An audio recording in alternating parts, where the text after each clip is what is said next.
이재명 대통령 미국 방문에 앞서서 일본을 먼저 찾은 것을 두고 일본 언론들 이례적이라며 주목하고 있습니다. 네, 다만 이시바 총리가 참의원 선거 패배로 거센 퇴진 압박을 받고 있기도 해서 이후 일본 정치 상황에 따라 한일 관계도 영향을 받을 가능성이 커 보입니다. 네, 도쿄 특파원 연결하겠습니다. 김세호 특파원. 네, 도쿄입니다. 네, 자 이번 이 대통령의 첫 일본 방문에 대한 현재 분위기부터 전해주시죠. 네, 우선 일본 주요 일간지들은 이 대통령의 사진과 함께 이 대통령의 방일 기사를 일면 주요 기사로 다뤘습니다. 일본 방송들도 이 대통령의 일본 도착 소식을 실시간으로 전하며 셔틀 외교 합의 이후 이 대통령의 이번 방일이 셔틀 외교의 제1탄이라며 의미를 부여하기도 했습니다. 요미우리 신문은 한국 대통령이 양자 외교를 위해 동맹인 미국보다 먼저 일본을 방문하는 것은 1965년 국교 정상화 이후 처음이라고 보도했습니다. 이어 한일 정상이 수교 60주년을 맞아 관계 강화 방침을 확인할 것으로 보인다고 내다봤습니다. 니혼게이자이 신문은 2년보다 실익을 중시하는 이 대통령이 전례에 구애되지 않고 이번 방일을 판단한 것으로 보인다고 진단했습니다. 이어 양국 정상이 8월에 방문한 사례는 없다며 이 대통령의 8월 방문도 이색적이라고 전했습니다.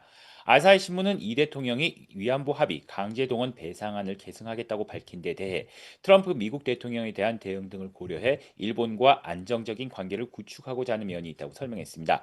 마이니치 신문은 이 대통령이 미래지향적 한일 관계를 강조하면서도 일본을 향해 진심 어린 위로 등을 언급한 것을 놓고는 역사 문제가 다시 불거질 수 있다고도 내다봤습니다. 예, 한일 양국 정상이 미래지향적 협력 관계를 강화하겠다는 공감대는 이룬 것으로 보이는데 이시바 총리를 둘러싼 일본 내 정치적 환경이 한일 관계에 미칠 영향은 어떻게 전망됩니까?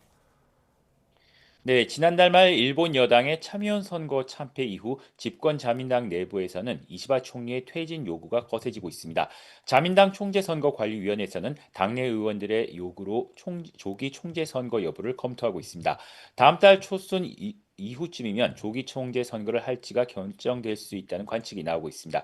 그런데 이시바 총리는 한일 정상회담을 비롯해 오는 29일 모디 인도 총리와의 정상회담, 다음 달 초 이탈리아 총리의 방일, 같은 달 하순 유엔 총회 연설 등 외교 일정이 잇따라 있습니다.